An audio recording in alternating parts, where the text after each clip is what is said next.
الحمد للہ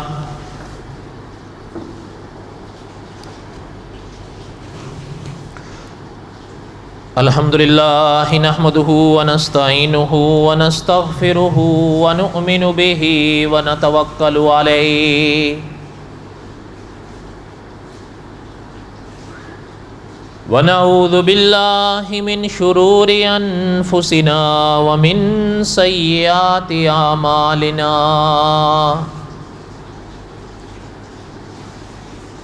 من يهده الله فلا مضل له ومن يضلله فلا هادي له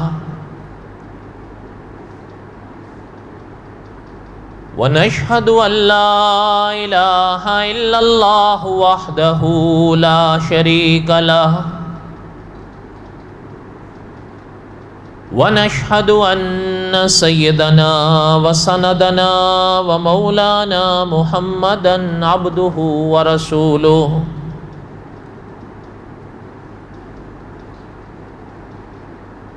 اما بعد اعوذ باللہ من الشیطان الرجیم بسم اللہ الرحمن الرحیم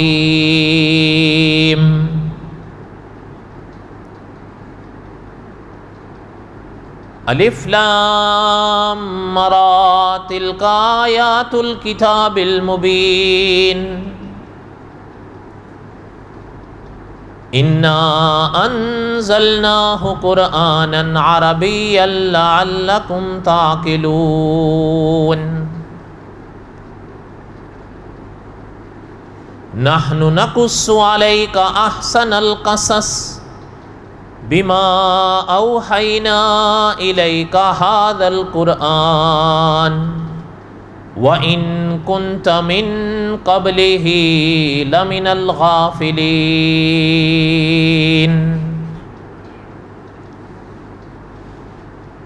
وقال النبي صلى الله عليه وسلم من يرد الله به خيرا يفقهه في الدين صدق الله العظيم وصدق رسوله النبي الكريم ونحن على ذلك لمن الشاهدين والشاكرين والحمد لله رب العالمين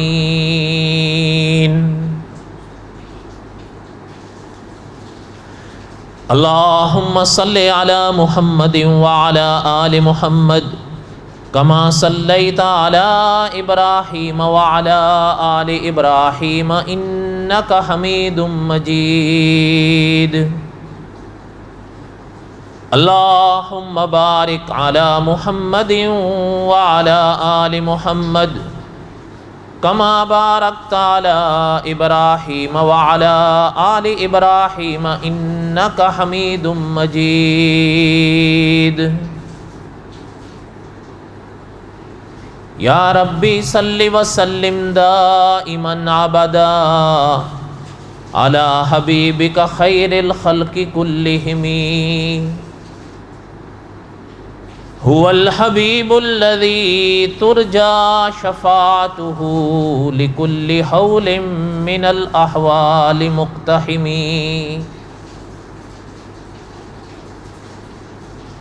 ہمہ قسم کی حمد و ثنا اللہ ذات لم یذل لا یزال کی پاک ذات کے لیے صدق دل سے لا تعداد مرتبہ درود و سلام امام الانبیاء حضرت محمد رسول اللہ صلی اللہ علیہ وسلم کی پاک ذات کے لیے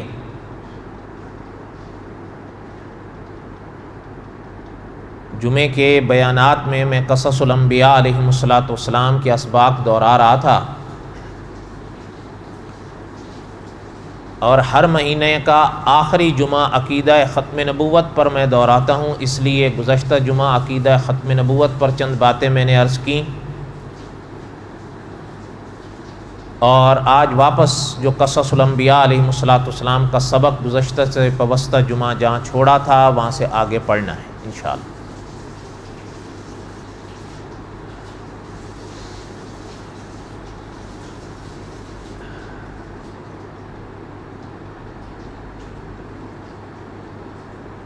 قصص الانبیاء علیہ الصلوۃ والسلام کی یہ بات میں پڑھ رہا تھا باب کی، اس باب کی جس باب میں علماء نے تورات کا ذکر لکھا ہے، اور تورات کا ذکر قرآن پاک میں ہے، اور اللہ تعالیٰ نے کلام پاک میں ارشاد فرمایا، حضرت موسیٰ علیہ الصلوۃ والسلام نے 40 دن طور پر اعتکاف فرمایا، اور اس کے بعد اللہ تعالیٰ نے تورات حضرت موسیٰ علیہ الصلوۃ والسلام کو دی۔ وَكَتَبْنَا لَهُ فِي الْأَلْوَاحِ، اور الواح پر یعنی تختیوں پر لکھی لکھائی تورات حضرت موسیٰ علیہ الصلوۃ والسلام کو ملی۔ یہ ہے اسلامی عقیدہ، اور یہ ہے جسے آپ نے اور میں نے یاد رکھنا ہے۔ ایک بات، اور یہ بات بھی میں نے عرض کی تھی کہ قرآن اس وحی کا نام ہے جو وحی حضرت محمد الرسول اللہ صلی اللہ علیہ وسلم کے پاک دل پر اتری آسمانوں سے۔ لیکن یہ بات یاد رہے کہ ہم نے اس وحی پر تو ایمان رکھنا ہی رکھنا ہے جس کو قرآن کہتے ہیں، لیکن ہم نے ان وحیوں پر بھی ایمان رکھنا ہے جو آپ صلی اللہ علیہ وسلم سے پہلے جو اللہ کے نبی اس دنیا میں آئے، ان پر جو وحیاں آئیں ہم نے ان پر بھی ایمان رکھنا ہے۔ اس لیے کہ قرآن پاک کا پہلا صفحہ، دوسرا صفحہ عموماً لوگوں کو یاد ہوتا ہے۔ بالکل ابتدا میں یہ آیت موجود ہے، والذین یؤمنون بما انزل الیک وما انزل من قبلک۔ آپ نے ہم نے حضور پر نازل ہونے وحی پر بھی ایمان رکھنا ہے، اور اس وحی پر بھی ایمان رکھنا ہے جو حضور سے پہلے نازل ہوئی، اور ان وحیوں میں علماء نے لکھا ہے ایک بڑی وحی، ایک بڑی کتاب تورات تھی۔ ایک تو یہ، اس موقع کے لحاظ سے میں نے اسلامی عقیدے کا پورا خلاصہ سنا دیا تھا اپنی بساط تک کہ تورات کس کو کہتے ہیں، اور آپ نے ہم نے جو تورات پر ایمان رکھنا ہے اس کا معنی کیا ہے۔ اور اسی حوالے سے میں نے ضرورتاً غالباً 2 یا 3 باتیں اس کتاب کے حوالے سے یا ان کتابوں کے حوالے سے بھی نقل کرنی ضروری سمجھیں جنہیں اس زمانے میں تورات کہا جاتا ہے، اور اس کی ضرورت ہے بھی اور تھی بھی۔ اپنے اپنے وقتوں میں علماء اہل سنت و جماعت نے اس بات کو ضروری سمجھا ہے، اہم سمجھا ہے، اور اپنے لحاظ سے مسلمانوں کو، چاہے ان کے مقتدی ہوں چاہے ان کے شاگرد ہوں، ان کو ان باتوں سے آگاہ کیا تاکہ زندگی کی چلتی ہوئی راہوں میں کہیں ایسے موڑ آئیں جہاں کچھ لوگ کچھ اوراق لے کر آئیں اور ان سے کہیں کہ بھائی کیا تم تورات کو نہیں مانتے ہو؟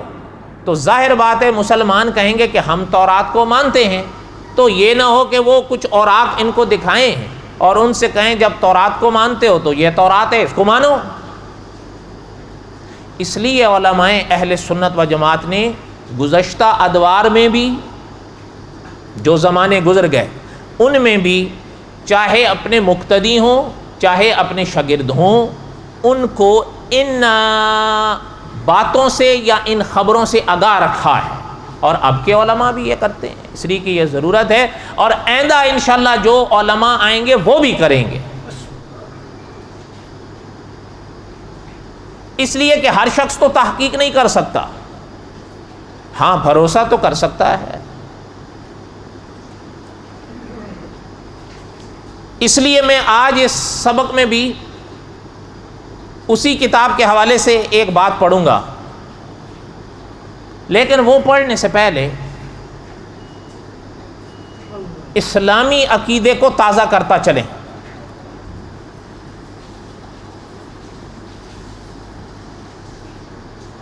میں نے عرض کیا تھا کہ شیخ الحدیث و تفسیر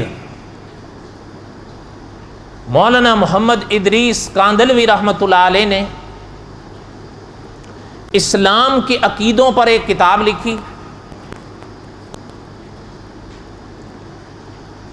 اس میں حضرت نے اسلامی عقیدوں کو جو لکھا تو ان عقیدوں میں ایک عقیدہ یہ رکھا ہے کہ میرے اور آپ کے لیے اس بات پر عقیدہ رکھنا ہے اور اس بات کو عقیدتاً ماننا ہے کہ اللہ کے نبی جو ہوتے ہیں، جن کو اللہ کا انتخاب کہا جاتا ہے، وہ ہر گناہ سے پاک ہوتے ہیں، ہر گناہ سے پاک ہوتے ہیں، ہر گناہ سے پاک ہوتے ہیں، چاہے وہ گناہ بڑا ہو چاہے وہ گناہ چھوٹا.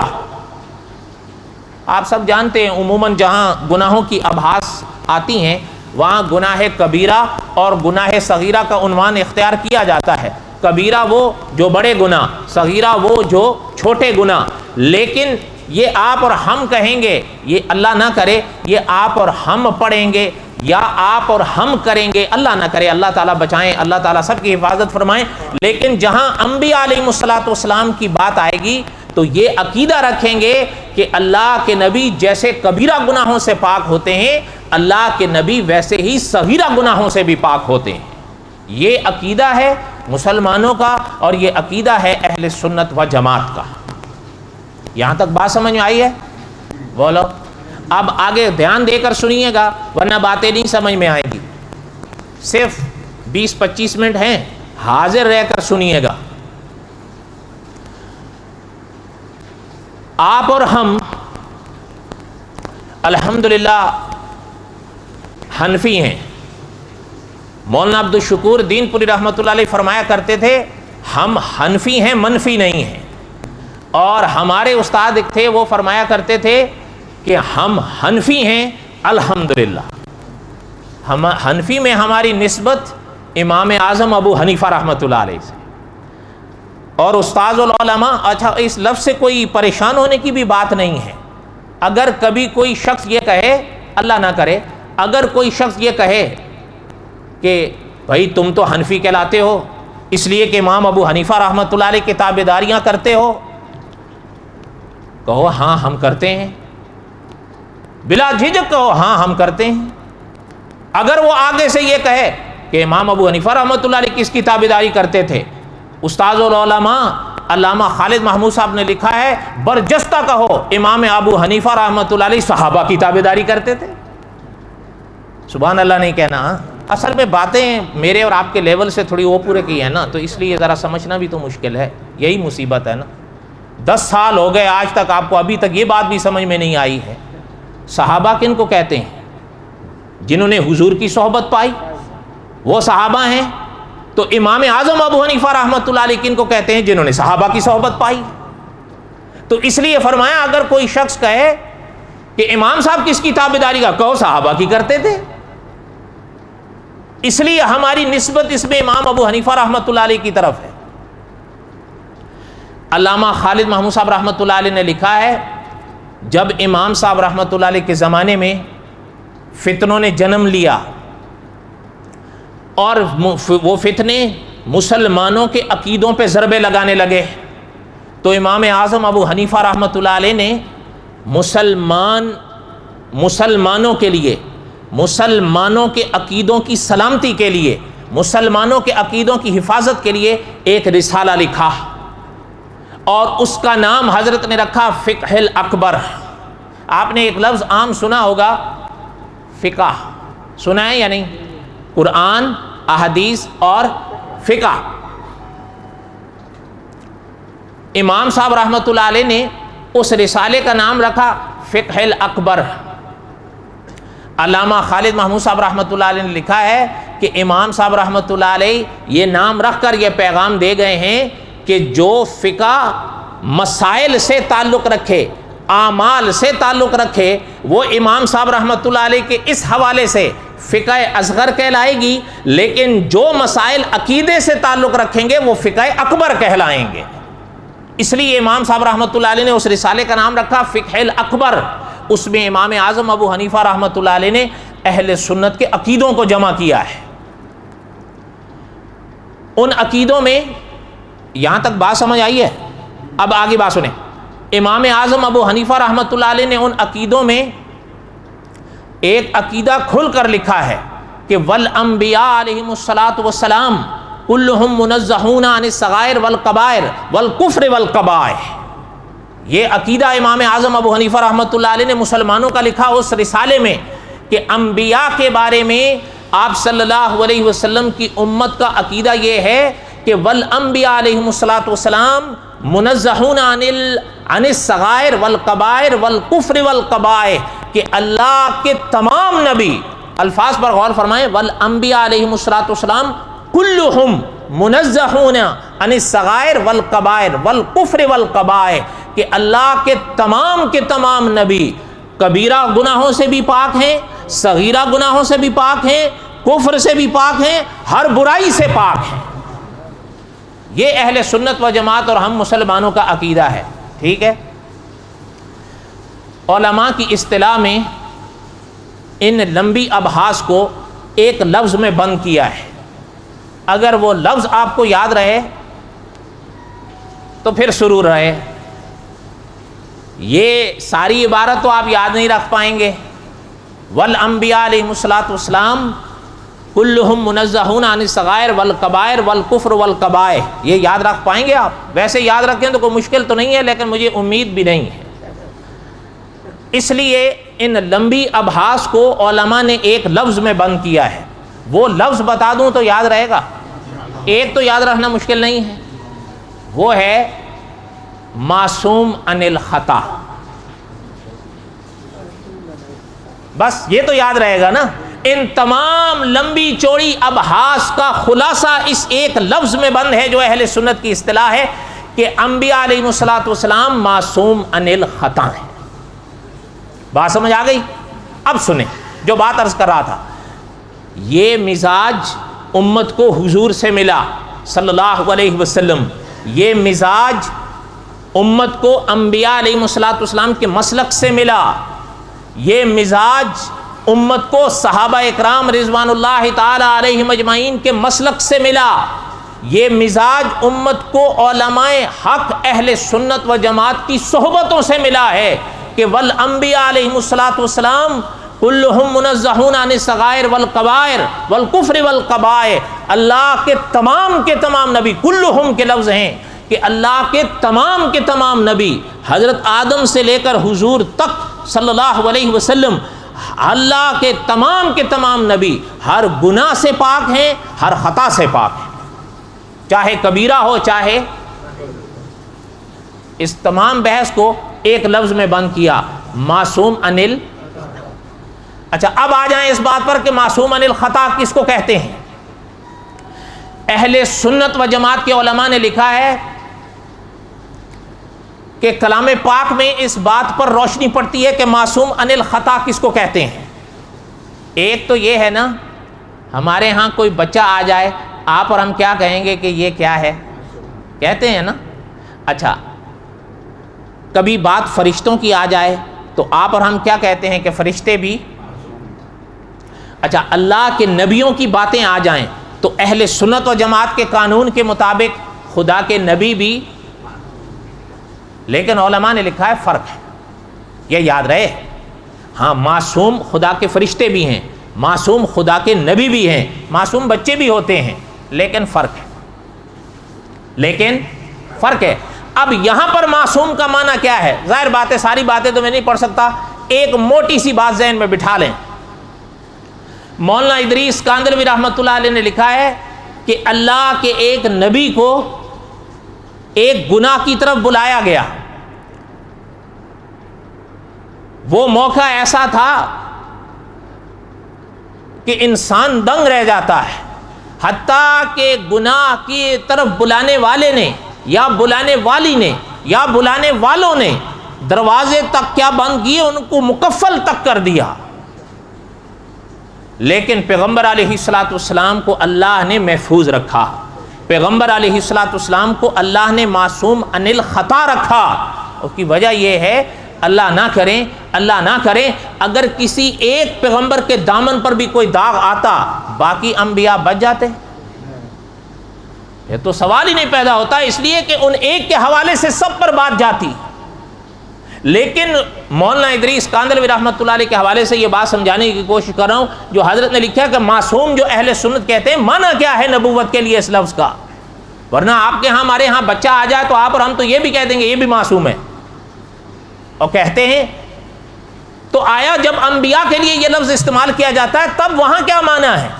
تو مولانا ادریس کاندھلوی رحمۃ اللہ علیہ نے اس واقعے کو لکھا اور فرمایا کہ اہل سنت کا جو یہ عقیدہ ہے کہ اللہ کے نبی معصوم عن الخطا ہیں، اس معنی کو سمجھو کہ پیغمبر کو اس موقع پر جو گھیرا گیا اور گناہ کی طرف بلایا گیا، پیغمبر گئے نہیں گئے، اللہ نے پیغمبر کی حفاظت فرمائی، لیکن اس موقع پر یہ واقعہ سب آپ جانتے ہیں، سن چکے ہیں، پڑھ چکے ہیں، بڑا مشہور واقعہ ہے، یہ سب جانتے ہیں، اللہ تعالیٰ نے اپنے ان پیغمبر کو بچایا، اللہ تعالیٰ نے ان کی حفاظت فرمائی اور اللہ کے کرم سے وہ پیغمبر بچے۔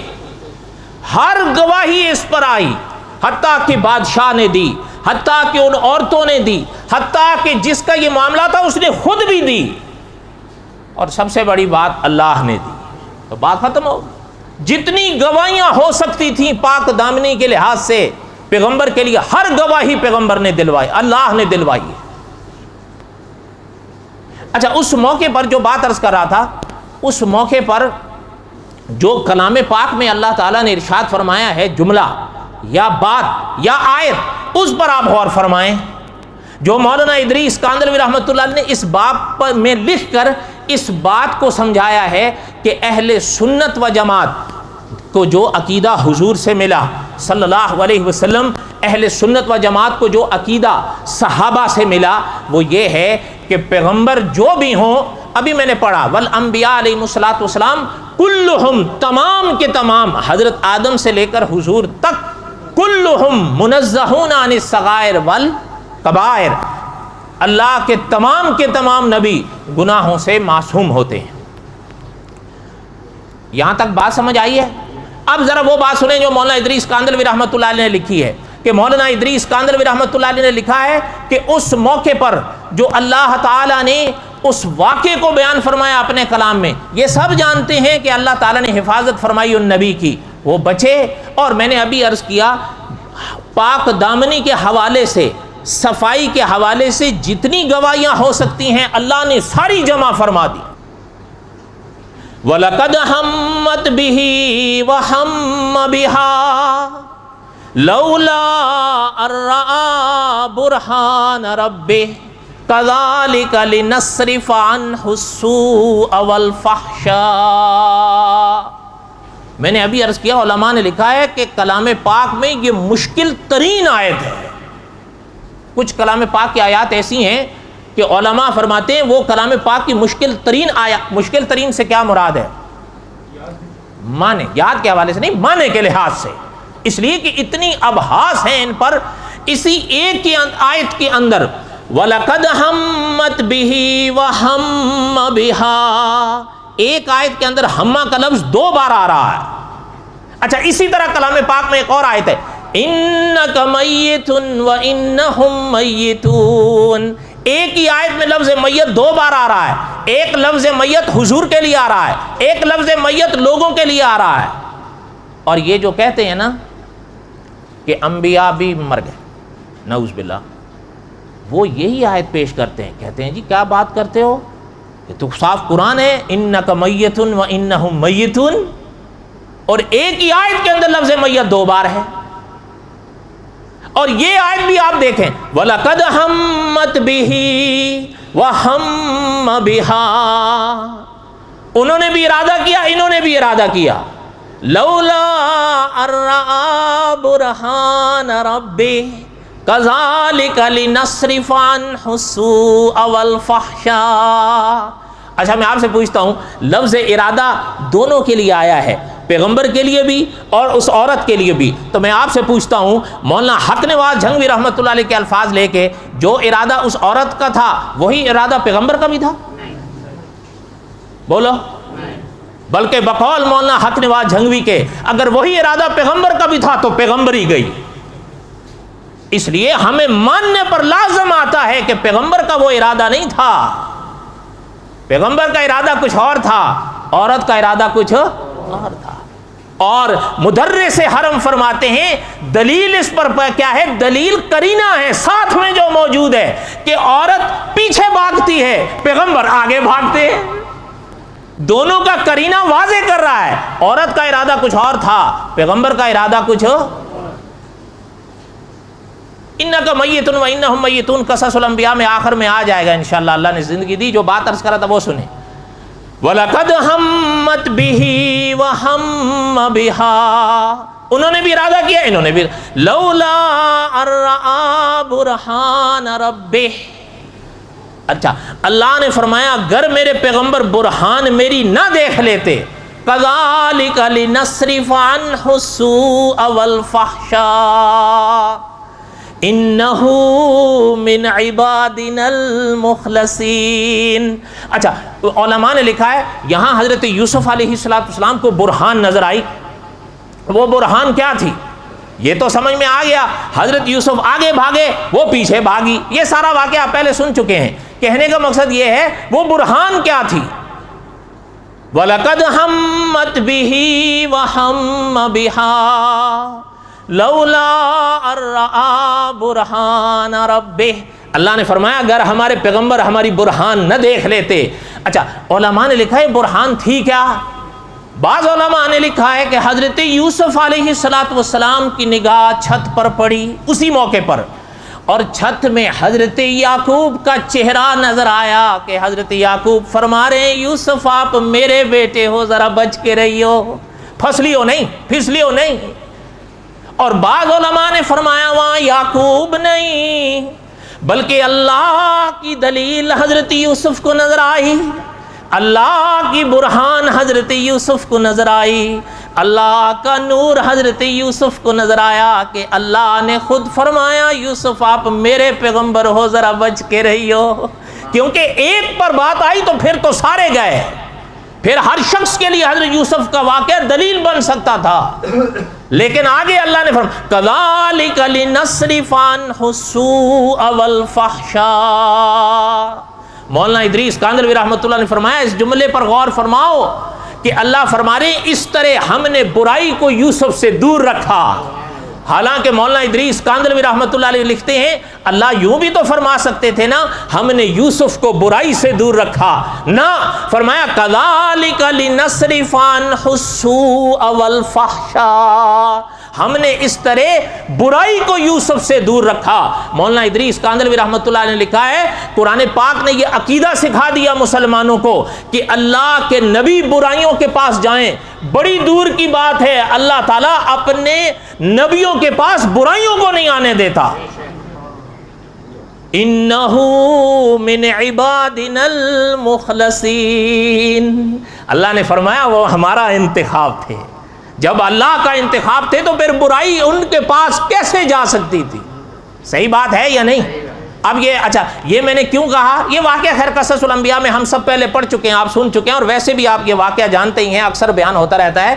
کہنے کا مقصد یہ ہے کہ بسا اوقات کچھ لوگ جو کہتے ہیں کہ علماء اہل سنت نے انبیاء کے پاک ہونے کا، گناہوں سے معصوم ہونے کا یہ عقیدہ کہاں سے لیا ہے؟ یہاں سے لیا ہے۔ کہاں سے لیا ہے؟ قرآن سے لیا، اور کہاں سے لیا؟ ایک بات۔ دوسری بات لفظ معصوم، میں نے ابھی عرض کیا مولانا ادریس کاندھلوی رحمۃ اللہ علیہ نے لفظ معصوم کا ہی معنی یہ سمجھایا ہے کہ انبیاء کے لیے معصوم کے لفظ کا معنی یہ ہے کہ اللہ کے نبی برائیوں کے پاس جائیں، بڑی دور کی بات ہے، اللہ برائیوں کو نبیوں کے پاس نہیں آنے دیتے، اس لیے کہ اگر اللہ نہ کریں نبوت سے غلطی ہو نعوذ باللہ تو عقیدے سے امن اٹھ جائے گا۔ کیسے عقیدے پہ انسان امن رکھے گا؟ اچھا ایک بات مجھے بیچ میں یاد آئی، اگر کہیں تو وہ بھی سنا دوں۔ آپ کے ملک میں ایک مولانا عبد الجبار صاحب ہوتے ہیں، انہوں نے اور علماء نے بھی لکھی ہے، مجھے ان کے حوالے سے یاد آئی تو وہ سن لیں۔ انہوں نے ایک بات لکھی ہے اور یہ دونوں علماء اہل سنت کی اصطلاحیں ہیں، اگر میں بتا دوں تو یاد رکھو گے؟ بڑے آسان ہے، ایک کا تو ابھی بتا دیا، انبیاء کے لیے اصطلاح ہے معصوم عن الخطا۔ اچھا انبیاء کے بعد باری آتی ہے صحابہ کی، تو صحابہ کے لیے اہل سنت کی اصطلاح ہے محفوظ عن الخطا، انبیاء کے لیے معصوم عن صحابہ کے لیے محفوظ عن یاد رہے گا؟ اب ذرا سنیں، اب ان دونوں کا معنی کیا؟ ایک تو ابھی بتا دیا ہے، اگر وہ یاد نہ رہے تو مولانا عبد الجبار صاحب کے الفاظ بتاتا ہوں، وہ یاد رکھ لینا اگر یاد رکھ سکو تو۔ حضرت فرماتے ہیں معصوم عن الخطا، پیغمبر کے لیے یہ لفظ آتا ہے معصوم عن الخطا، اور محفوظ عن الخطا صحابہ کے لیے آتا ہے۔ حضرت لکھتے ہیں انبیاء علیہ السلام کے معصوم عن الخطا کا معنی یہ ہے برائیاں انبیاء کے پاس آ نہیں سکتی، صحابہ کے لیے محفوظ عن الخطا کا معنی یہ ہے صحابہ برائیوں کے پاس جا نہیں سکتے۔ نہیں سمجھ آئی بات؟ فرق ہو گیا نا، اس لیے کہ صحابہ ہیں، انبیاء کی شان کو تو نہیں پہنچ سکتے، لیکن بات یہ ہے کہ اللہ نے گناہوں کو دونوں سے دور رکھا ہے، گناہوں کو دونوں سے دور رکھا ہے۔ فرق یہ ہے گناہ انبیاء کے پاس آ نہیں سکتے، صحابہ گناہوں کے پاس جا نہیں سکتے۔ یہ ہے اہل سنت کا عقیدہ۔ یاد رہے گا یا اب بھی یاد نہیں رہے گا؟ تھوڑا سا پکوڑے سموسوں کے ساتھ یہ بھی کچھ باتیں یاد رکھ لیا کرو، کوئی مشکل نہیں ہوتی، عقیدہ بن جائے گا۔ یہاں تک میں نے اہل سنت کے عقیدے کو دہرایا ہے۔ وَلَقَدْ هَمَّتْ بِهِ وَهَمَّ بِهَا کی بحث قصص الانبیاء میں ساری پڑھ دی۔ یہاں انبیاء کا مسلک، صحابہ کا مسلک ذہن میں تازہ ہوا ہے کہ انبیاء علیہ السلام جو اللہ کے نبی اور رسول کہلاتے ہیں وہ گناہوں سے معصوم ہوتے ہیں، ٹھیک ہے؟ اور یہ میں نے امام اعظم ابو حنیفہ رحمۃ اللہ علیہ کے حوالے سے وہ عبارت پڑھ کر سنا دی کہ حضرت نے بھی فرمایا تھا، امام اعظم ابو حنیفہ رحمۃ اللہ علیہ نے، کہ والانبیاء علیہم السلام کلہم، تمام کے تمام انبیاء منزہون عن الصغائر والکبائر والکفر والکبائر، اللہ کے تمام نبی ہر گناہ سے پاک ہوتے ہیں۔ اور معصوم عن الخطا اہل سنت کی اصطلاح ہے، اس کا معنی میں نے ابھی بتا دیا، ٹھیک ہے؟ اچھا، میں اب آپ سے پوچھتا ہوں، یہ تو میرا اور آپ کا عقیدہ ہے، لیکن اس کتاب کے حوالے سے جو سبق میں نے دہرایا تھا ایک دو جمعے میں، اس میں ظاہر ہے جو آخری قسط تھی وہ میں نے پڑھا بھی تھا کہ بعض طبیعتوں کے اوپر بڑا بوجھ ہوگا، لیکن بہرحال کچھ نہ کچھ تو کرنا پڑتا ہے بامر مجبوری۔ اس کے لیے میں نے ایک لفظ بھی پڑھا تھا، نقل کفر نباشت، اور یہ اصول ہے اور وہ کرنا پڑتا ہے۔ عوام میں تو ہر طرح کے لوگ ہوتے ہیں، کچھ کہتے ہیں کرنا چاہیے، کچھ کہتے ہیں نہیں کرنا چاہیے، لیکن علماء میں یہ اصول رہا ہے نقل کفر اور کفر نباشت، بغیر اس کے انسان دوسرے کو آگاہ نہیں کر سکتا۔ آپ نے دنیا میں اطباء دیکھے ہوں گے، کچھ اطباء ہوتے ہیں آپ کو ایسی بیماری ہوتی ہے آپ کو پیناڈول دے دیں گے، انشاءاللہ آپ کو شفا ہو جائے گی۔ کچھ اطباء ایسے ہوتے ہیں آپ کو مرہم دے دیں گے، آپ زخم پہ لگا دیں گے، انشاءاللہ اللہ کو منظور ہو آپ کو شفا ہو جائے گی۔ لیکن کچھ بیماریاں ایسی ہوتی ہیں اور کچھ اطباء ایسے ہوتے ہیں کہ ان کو سرجن کہا جاتا ہے، وہ جانتے ہیں جب تک اس کو کاٹ کے وہ سارا گندا مواد نکالا نہیں جائے گا مرہم کام نہیں کرے گا۔ بات سمجھ آئی؟ ہاں، یہ کہنا کہ استاد جی کو یہ باتیں نہیں کہنی چاہیے، استاد جی کو پتہ ہے کہ یہاں استاد جی کیا کر رہا ہے، 10 سال ہو گئے ہیں۔ آپ کو اگر کوئی نہیں ملا ہے تو شکر ادا کرو کہ کسی نے آ کر آپ کو دعوت نہیں دی ہے بائبل کی۔ جس دن آپ کو دعوت دے گا پھر اس دن لڑ پڑنا اس کے ساتھ، جیسے اس حافظ صاحب نے اس کا گلا پکڑ لیا تھا۔ اس کی وجہ یہی ہے نا کہ نہیں جی بس کہنا نہیں چاہیے۔ ہم یہ کہتے ہیں لڑنے جھگڑنے کی کیا ضرورت ہے؟ اللہ تعالیٰ نے آپ کو فن دیا ہے، انگلش جانتے ہو، اردو جانتے ہو، نہیں جانتے ہو تو پڑھ لو۔ اس دور میں بھی کیا پڑھنا مشکل ہے کیا؟ بولو۔ یہ آپ اور ہم انسائکلوپیڈیا کے دور میں تو نہیں جی رہے ہیں کہ جب نہ لکھا جاتا تھا نہ پڑھا جاتا تھا۔ اس لیے جو جانتے ہیں وہ یاد کریں، یاد کرنا کون سا مشکل ہے؟ اور وہ اگر اس کی دعوت دینے آئیں تو ان کو بٹھا کے بلکہ آرام سے پانی بھی ہو تو پلاؤ، ان سے کہو بھائی آپ کی بات ہم سنتے ہیں، دھیرج سے ان کی بات سنو، سننے کے بعد ان سے کہو اب یہی کتاب دو، اب ہم آپ سے کچھ پوچھتے ہیں، کیونکہ تم آئے ہو ہمیں پرچار کرنے کے لیے تو ہمیں بھی حق پہنچتا ہے تم سے کچھ پوچھیں۔ اور آپ میں سے کئی ماشاءاللہ پڑھے لکھے ہیں، اردو جانتے ہیں، انگلش جانتے ہیں، ڈر کس بات کا ہے؟ لڑنے کی کیا ضرورت ہے؟ لیکن اگر آپ یہ ذہن بنا لیں گے استاد جی کو یہ باتیں نہیں کرنی چاہیے تو آپ کو کوئی بتائے گا نہیں، تجربہ کر لو، بتائے گا، جا کے سفر کر آؤ جہاں تک جا سکتے ہو۔ آپ کو ایک بات سناتا ہوں، چلیں ویسی نہیں سناتا، وہ ہضم کرنی مشکل تھیں، وہ جو 2-3 پچھلے دفعہ سنائی تھیں وہ نہیں سناتا، ایک اور سناتا ہوں، اور سناتا بھی اسی حوالے سے ہوں جس کو وہ تورات کہتے ہیں۔ اور میں نے عرض کیا تھا ہمارا عقیدہ، اسلامی عقیدہ یہ ہے وَكَتَبْنَا لَهُ فِي الْأَلْوَاحِ، اللہ تعالیٰ نے تورات لکھی لکھائی حضرت موسیٰ کو دی تھی، وہ حضرت موسیٰ نے خود لکھی نہیں تھی، تختیوں پر اللہ نے لکھ کر دی تھی۔ لیکن ان کے ہاں 5 کتابیں تورات کہلاتی ہیں، اور کہتے ہیں وہ حضرت موسیٰ نے لکھی تھی۔ وہ ابحاث ہم نے شروع میں کچھ نہ کچھ پڑھ دی، ان میں سے میں صرف آج ایک ہی بات سناتا ہوں، اس پر پھر بس کر دوں گا، اس لیے کہ باقی زیادہ برداشت نہیں ہوگا۔ حضرت یعقوب کا نام تو آپ کو یاد ہی ہوگا، بہت بڑا نام ہے، اور آپ کو پتہ ہے آج بھی یہ سلسلہ تو چل رہا ہے بنی اسرائیل اور اسرائیل کا۔ آپ جانتے ہیں بنی اسرائیل ہو یا اسرائیل ہو، اسرائیل حضرت یعقوب کا ہی لقب تھا، ایسا ہی ہے کہ نہیں؟ اور قرآن پاک میں جہاں یہ ہے نا ام کنتم شہداء اذ حضر یعقوب الموت، وہیں قرآن میں یہ بھی ہے یا بنی اسرائیل، ہے یا نہیں؟ ہاں، پہلے پارے میں کم از کم پہلے پارے میں 3 بار ہے، تو اسرائیل حضرت یعقوب بھی تو تھے، اور انہی کی جو لڑی آگے چلی ہے وہی یہودی کہلاتے ہیں۔ اب جس کتاب کو یہ تورات کہتے ہیں اور آپ کو سمجھانے آتے ہیں کہ اس کو قبول کرو، اس میں سے ایک بات حضرت یعقوب کے لیے میں آپ کو سناتا ہوں، ویسی نہیں سناتا، ڈرنا نہیں، جیسی گزشتہ سے پیوستہ سنایا تھا۔ اور اگر آپ حضرات تھوڑا سا آگے آ جائیں، چھٹی کا جمعہ ہے، میں صرف 5 منٹ آپ سے مزید لوں گا، آگے آ جائیں پھر یہیں سے آپ نکل سکتے ہیں، کیونکہ پیچھے رش بن رہا ہے، یہاں سے جب آپ نماز پڑھ لیں گے دروازے سے نکل جائیے۔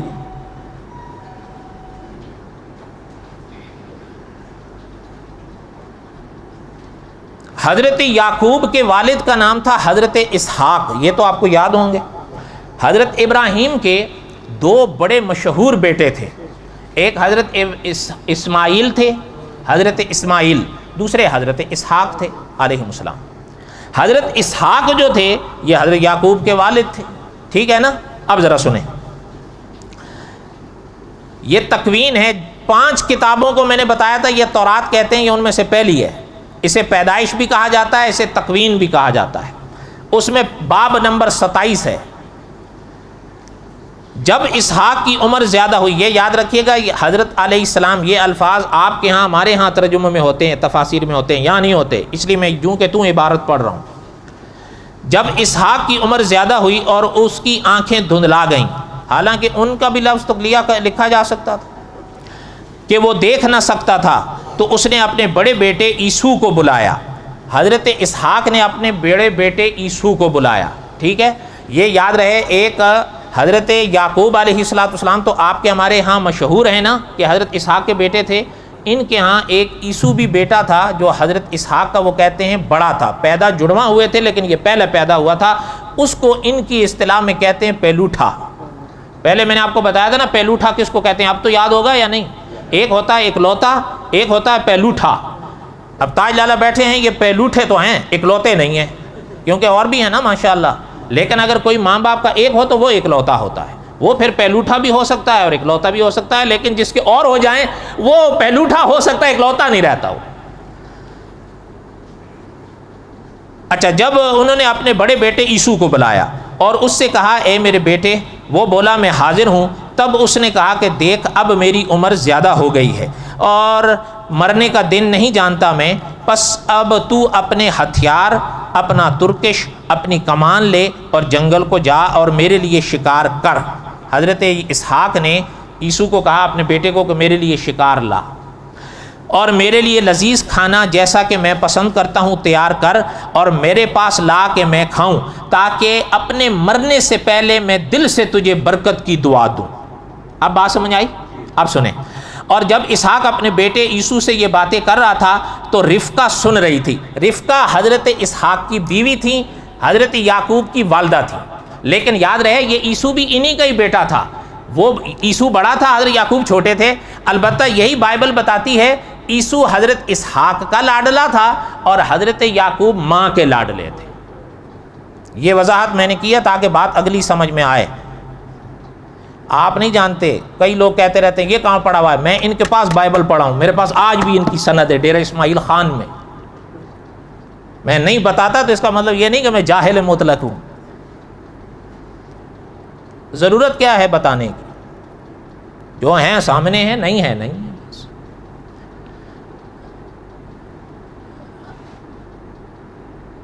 رفقہ سن رہی تھی اور عیسو جنگل کو گیا کہ شکار مارے اور لے آئے.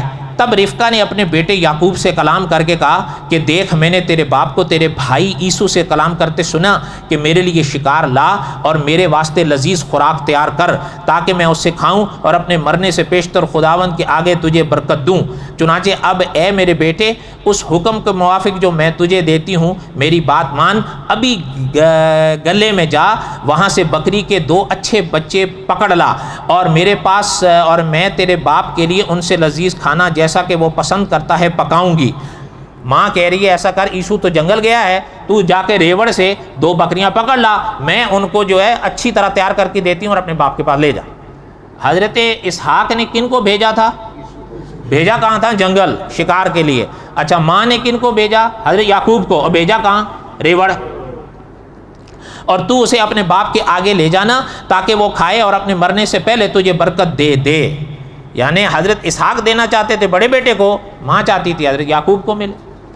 تب یعقوب نے اپنی ماں سے کہا کہ میرے بھائی عیسو کے بدن پر بال ہیں اور میرا بدن صاف ہے، شاید میرا باپ مجھے چھوئے اور میں اس کے ساتھ گویا مسخری کرنے والا ٹھہروں اور برکت نہیں بلکہ لعنت اپنے اوپر لاؤں. اس کی ماں نے اسے کہا کہ تیری لعنت مجھ پر ہو، اے میرے بیٹے تو میری بات مان اور جا کر میرے لیے انہیں لا.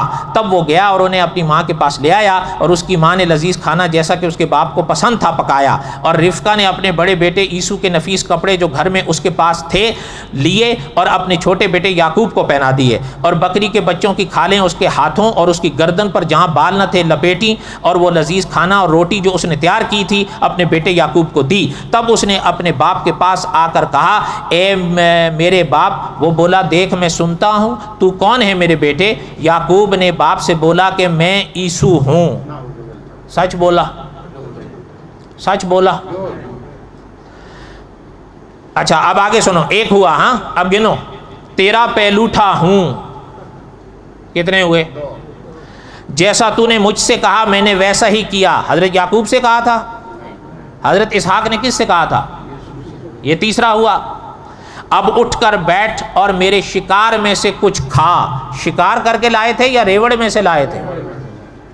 تاکہ تو دل سے مجھے برکت دے. تب اسحاق نے اپنے بیٹے سے کہا کہ تو نے ایسا جلد کیوں کر پایا اے میرے بیٹے؟ وہ بولا اس لیے کہ خداوند تیرا خدا میرے آگے لایا. تب اسحاق نے یعقوب سے کہا اے میرے بیٹے نزدیک آ کہ میں تجھے چھوؤں کہ آیا تو میرا بیٹا عیسو ہے یا نہیں. اور یعقوب اپنے باپ اسحاق کے پاس گیا اور اس نے اسے چھو کر کہا کہ آواز تو یعقوب کی ہے پر ہاتھ عیسو کے ہیں. یہ دھوکہ نہیں ہے. ایک پادری صاحب بھی مجبور ہوئے ہیں، انہوں نے کہا کامیاب سازش ہے. میں مذاق نہیں کر رہا ہوں، آپ کے دیش کا ہے وہ پادری صاحب. پھر آگے دوسرے لے گیا، دوسرا بھی تو ہے نا، اس کو جوش چڑھا بھائی نہیں چالاکی ہے. یہ لفظ انبیاء کے لیے استعمال کرنا زیب ہے. اور اس نے اسے نہ پہچانا اس لیے کہ اس کے ہاتھوں پر اس کے بھائی عیسو کی طرح بال تھے. اور جب برکت دینے لگا اور کہا کیا تو میرا بیٹا عیسو ہی ہے؟ پھر پوچھا، کیونکہ شک تو تھا محترم کو بقول اس کے. وہ بولا کہ میں ہوں. اب پھر بولا. اچھا تب اس نے کہا کہ کھانا میرے پاس لا. اچھا میں اپنے بیٹے کے شکار سے کچھ کھاؤں تاکہ دل سے تجھے برکت دوں. لہٰذا وہ اس کے پاس لایا اور اس نے کھایا، اور وہ اس کے لیے میں لایا اور اس نے میں پی. پھر اس کے باپ اسحاق نے اسے کہا کہ اے بیٹے نزدیک آ اور مجھے چوم. وہ نزدیک گیا اور اسے چوما، یعنی حضرت یعقوب نے حضرت اسحاق کو چوما. تب اس نے اس کے لباس کی خوشبو پائی اور اسے برکت دی اور کہا کہ دیکھ میرے بیٹے کی خوشبو اس کھیت کی خوشبو کی مانند ہے جسے خداوند نے برکت دی. خداوند فلک سے اوس اور زمین کی زرخیزی تجھے بخشے، اناج اور مے کی افراد. قومیں تیری خدمت کریں، گروہ تیرے آگے خمیدہ ہوں. تو اپنے بھائیوں کا آقا ہو، تیری ماں کے بیٹے تیرے آگے خمیدہ ہوں. ملعون جو تجھے ملعون کہے، مبارک جو تجھے مبارک کہے. یہ ساری دعائیں کون لے گیا؟ حضرت یعقوب لے گئے. عیسو تو گیا، مارا گیا. اب سنیں، اور جب اسحاق یعقوب کو برکت دے چکا اور یعقوب اپنے باپ کے حضور سے باہر نکلا، وہیں اس کا بھائی عیسو آ گیا۔ اب چھوڑ دوں میرے خیال میں اتنا ہی، یہ آخری عبارت ہے۔ اس نے بھی اچھا وہ اپنے شکار سے پھرا، وہ شکار کرنے گیا تھا، وہ لے کر آ گیا۔ اچھا اس نے بھی لذیذ کھانا پکایا اور اسے اپنے باپ کے پاس لایا اور اپنے باپ سے کہا کہ اے میرے باپ اٹھ اور اپنے بیٹے کا شکار کھا تاکہ تو دل سے مجھے برکت دے۔ اس کے باپ اسحاق نے اس سے پوچھا تو کون ہے؟ وہ بولا میں عیسو تیرا پہلوٹھا بیٹا ہوں۔ وہ سچ کہہ رہا تھا یا نہیں؟ اور اسحاق نے بشدت خوف کھایا اور نہایت ہی حیران ہو کر کہا کہ وہ کون تھا جو شکار کر کے میرے پاس لایا، جس سے میں نے تیرے آنے سے پہلے کھا بھی لیا اور میں نے اسے برکت دی، اور برکت اس پر رہے گی۔ برکت کن پر رہے گی؟ حضرت یعقوب پر۔ مولانا کیرانوی رحمۃ اللہ علیہ نے لکھا ہے کہ چلیں حضرت اسحاق کو تو غلط فہمی ہو گئی، تو اللہ تعالیٰ نے برکت دینی تھی یا حضرت اسحاق نے دینی تھی؟ تو اللہ تعالیٰ کو بھی غلط فہمی ہو گئی، نعوذ باللہ۔ جب عیسو نے اپنے باپ کی باتیں سنی تو بڑی بلند اور نہایت تلخ آواز سے چلا اٹھا اور غمگین ہو کر اپنے باپ سے کہا کہ اے میرے باپ مجھے برکت دے۔ وہ بولا کہ تیرا بھائی دغا سے آیا اور تیری برکت لے گیا۔ نقل کفر نباشت۔ آگے بھی اب کیا پڑھیں، چھوڑیں۔ کہنے کا مقصد یہ ہے اللہ نہ کرے کبھی ایسے اگر آ جائیں، یہ آتے ہیں تو ڈرنے کی، جو آپ میں سے پڑھا لکھا نہیں ہے وہ تو ایک الگ بات ہے، لیکن آپ میں سے جو پڑھا لکھا ہے اس کو اس کے لیے انگلش یا اردو کیا مشکل ہے، ان کے پاس ہی اسے کہو یہ دو، تم اسی کا پرچار کرنے آئے ہو نا، ذرا یہ بھی ہم سے سن لو۔ کہنے کا مقصد یہ ہے کہ جب تک آپ جانیں گے نہیں تو رد کیسے کریں گے؟ وما علینا الا البلاغ المبین۔ باقی آئندہ